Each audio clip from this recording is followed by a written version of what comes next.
bersama studio APK-nya. Semoga jaya selalu, jobnya lancar. Amin. Untuk Bos Agus.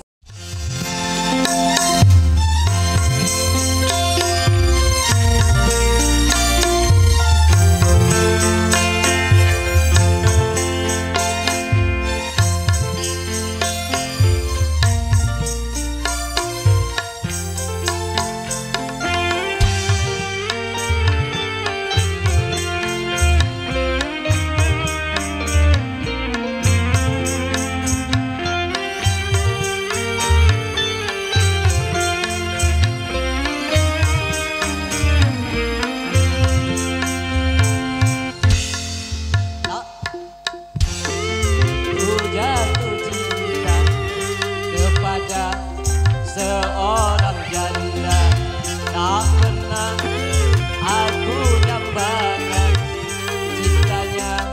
Seorang janda entah mengapa ku begini, aku tak tahu, tak tahu. Banyak yang datang untuk merayu, tapi aku tak mau, tunggu aku tak mau. Tak pernah ku jatuh cinta kepada seorang janda.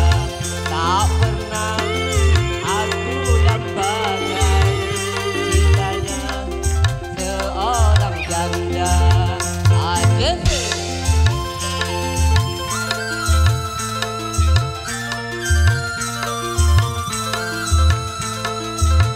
Mano, 3 ikut ini. Sawer kamu.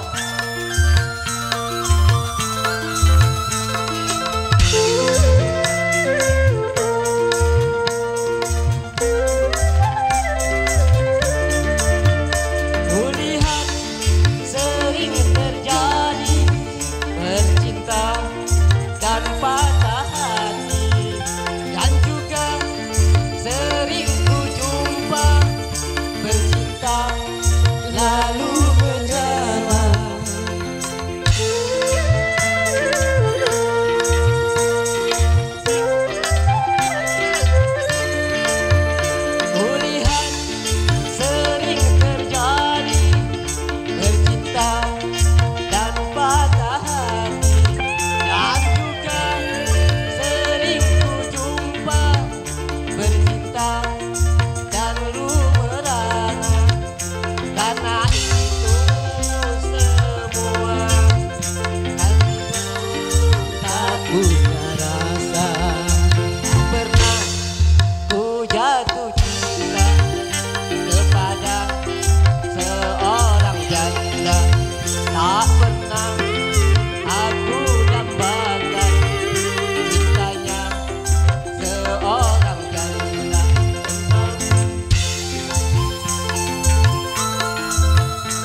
janda.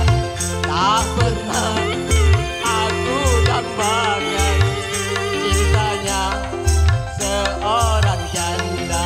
Entah mengapa ber